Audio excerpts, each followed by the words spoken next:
Bonjour à tous et bienvenue sur Big Boy Perche, toujours pour vous parler de mes approches et techniques favorites au bord de l'eau. Alors aujourd'hui je vais vous parler d'une approche en fait, c'est de la pêche sur les structures en fait, sur les structures humaines. Tout ce qui est ponton, pile de pont, quai, enrochement, barrage, sortie d'écluses ou des écluses. En fait, voilà, toutes les structures semi-immergées où on peut pêcher dessus. Au fil des années, en fait, j'ai pu remarquer que c'était des véritables aimants à poissons. Donc c'est super dommage de passer à côté. Le seul inconvénient qu'on peut reconnaître sur ces zones, généralement c'est des zones assez pêchées, c'est des zones où il y a une forte pression de pêche. Et c'est vrai que le poisson a tendance à être très éduqué. Mais à force d'observation, ben, on peut vraiment tirer son épingle du jeu. Donc moi, c'est vraiment des secteurs que j'adore. Après, je le pratique à ma manière, c'est-à-dire que quand je pêche une structure, généralement, je reste dessus. C'est-à-dire que je peux passer 3 heures à pêcher un ponton. Alors ça se rapprocherait même plus de la pêche au posé que de la pêche au leurre. Mais suivant l'espèce recherchée et tout, c'est très intéressant. Pareil, sur la même structure, sur un même ponton, moi je me suis vu faire sur des périodes différentes bien sûr, mais des brochets, des sangles, du black bass, de la perche. Voilà, c'est vraiment des zones qui vont faire venir beaucoup de poissons et beaucoup d'espèces différentes. Même pour le cendre, moi j'ai vu des cendres chassées sous des pontons où il y avait 40 cm d'eau. Donc voilà, c'est vraiment des lieux magiques pour la pêche. Et tout au long de la saison de pêche, voilà, on peut tirer vraiment son épingle du jeu. Donc j'ai fait un petit schéma pour mieux expliquer, parce que voilà, le dessin c'est toujours plus simple pour moi. Donc là j'ai dessiné un ponton creux, mais ça aurait pu être un quai ou un enrochement. Alors l'avantage en été d'un ponton, c'est qu'on va avoir le fait que ça va protéger, ça va créer de l'ombre, donc une zone de confort pour le poisson, où généralement le bait fish, en fait, les petits poissons chassés par les carnassiers vont se mettre à l'abri. Et pour les gros carnassiers, en fait, ça va être une zone d'ombre, donc une zone de fraîcheur, où il va pouvoir se mettre, se reposer. Donc pour lui, c'est une zone de repos et un garde-manger. Donc voilà, c'est vraiment un lieu top pour lui parce que voilà, il a sa zone de repos et son garde-manger. Pour plein de raisons, en rivière, ça va être une zone à l'abri du courant, en gravière ou en lac, ça va être une zone voilà, à l'abri des rayons du soleil. Donc voilà, et au niveau nourriture, on va retrouver vraiment de tout. Des bancs de bait fish, quoi, des petits bancs de perches, des petits bancs de gardons, des perches soleil, des écrevisses, voilà, quoi, ça va être le garde-manger et tout au long de l'année. Donc pareil, en plus quand on ne connaît pas un secteur, généralement quand il y a un ponton ou un quai ou des piles de pont, voilà, c'est vraiment une zone vraiment d'accroche. J'insiste là-dessus parce que c'est, euh, pour moi c'est vraiment des zones magiques. Vous avez pu le remarquer dans mes vidéos où voilà, je pêche vraiment souvent les mêmes pontons et pourtant il y a une forte pression de pêche, mais voilà, on peut toujours tirer profit de ces lieux-là. Et en hiver, toujours avec le soleil, c'était une chose que j'avais pas remarqué tout de suite, c'est que ça va garder une activité au niveau des poissons, surtout quand l'eau est très froide et que le poisson n'est plus actif. Et bien, du fait que le- les rayons du soleil vont taper sur ces structures-là, et bien, les structures vont absorber la chaleur et la rediffuser dans l'eau. Alors, ça va pas non plus être 10 degrés supplémentaires, mais ça va être 1 degré, un demi-degré, mais ça va vraiment changer la donne au niveau de l'activité du poisson. Où le poisson ne sera pas actif, et bien là, sur cette zone-là, le poisson sera actif parce qu'il aura 1 degré de plus. Donc il va continuer à s'alimenter. Les petits poissons comme les perches soleil ou les écrevisses, eux, vont continuer à avoir une activité vu qu'ils ont une chaleur supplémentaire. Donc voilà, ça fait une zone active.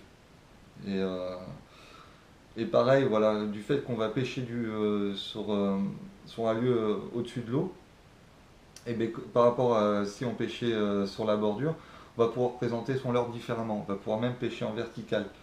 Donc on va avoir voilà, une présentation de leurre différente avec une zone où il y a vraiment où on pêche en fait dans le frigo des carnassiers.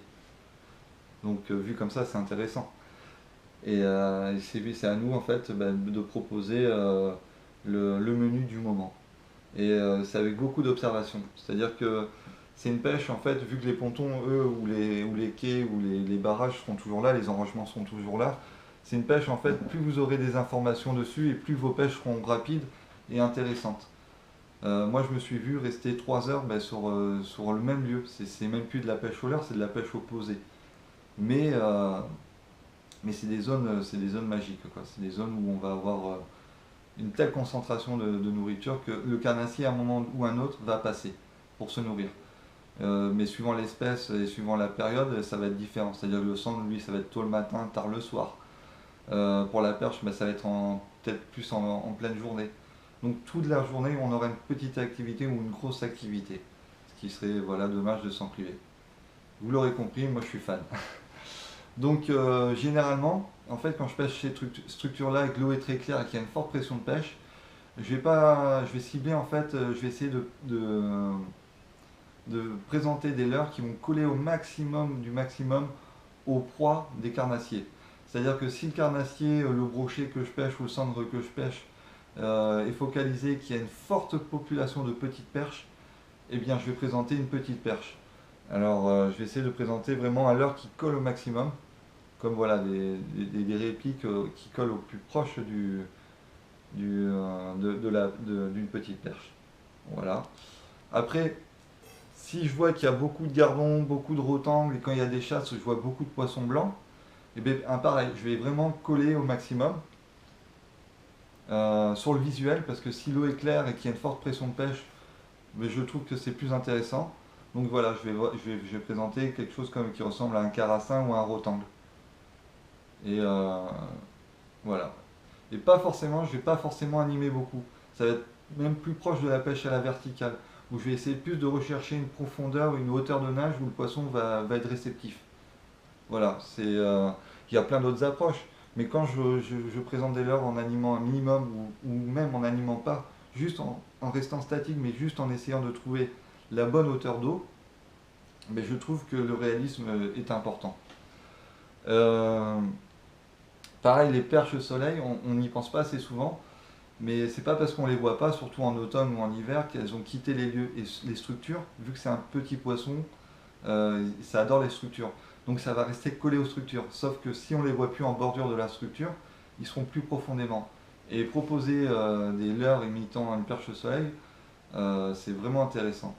Dans la vidéo que vous allez voir, ben, en fait, j'ai fait un très joli brochet, un joli brochet et un très très beau black bass. C'était en fait, j'avais remarqué qu'en fait, à cette période-là, le carnassier était focalisé sur des perches soleil. Donc je présentais, mais je présente toujours, dans ces cas-là, ben, un leurre qui colle au maximum. Voilà, à une perche soleil, avec vraiment une ressemblance qui est les plus marquante, quoi. Voilà. Et, euh, et en fait, même pas en animant, parce que j'ai remarqué aussi que sur les lieux où en fait le poisson est très très sollicité, ils ont l'habitude de voir des animations, beaucoup de leurres animés en linéaire. Quand on pêche une structure, les gens ont tendance à lancer et à ramener. Moi, j'aurais plus tendance à présenter une présentation en verticale, qui est beaucoup moins présentée quand on pêche à pied, mais qui marche aussi bien que si on pêchait en bateau. Et pareil, je ne vais pas forcément animer, je vais juste le présenter et me déplacer. Mais me déplacer assez lentement pour pas créer une bannière dans mon fil et que mon leurre soit décalé par rapport à l'alignement de ma canne à pêche. Je vais me déplacer très lentement et jusqu'à déclencher une tape. Et ça, c'est un a priori qu'on a beaucoup, que j'ai eu aussi très longtemps, c'est en fait qu'il fallait animer un leurre. La présentation est vraiment plus importante, je trouve, que l'animation. Donc voilà, je pense avoir fait le tour sur la vision que j'ai des structures semi-immergées et urbaines ou non urbaines d'ailleurs qu'on peut pêcher. Mais pareil, voilà, quand on ne sait pas où pêcher, qu'on ne connaît pas le lieu, franchement, les pontons, les quais, les piles de pont sont vraiment des postes de prédilection. Comme vous pourrez le voir dans la vidéo, j'ai fait avec cette vision de la pêche un très très très beau black bass, alors que c'est une zone où il y a un parking à 30 mètres où il y a une forte pression de pêche. Et c'est pas pour ça autant qu'on ne peut pas faire de beaux poissons. C'est pas parce qu'on n'a pas un flotte tube ou un éco-sondeur ou un bateau qu'on ne peut pas faire des poissons exceptionnels. Donc je vous laisse apprécier cette vidéo. Je vous laisse estimer la taille du black bass. Et n'hésitez pas à me laisser des commentaires ou à me poser des questions. Et je vous dis à plus tard.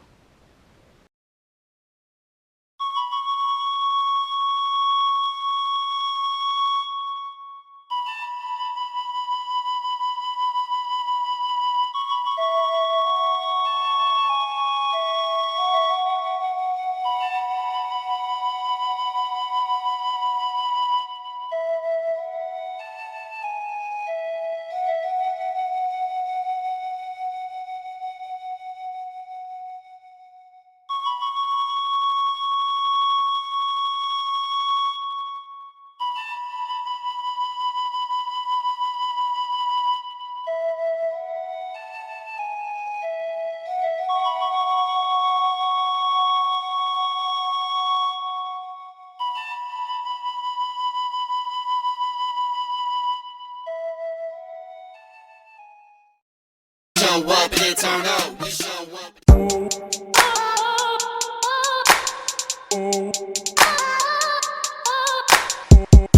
up.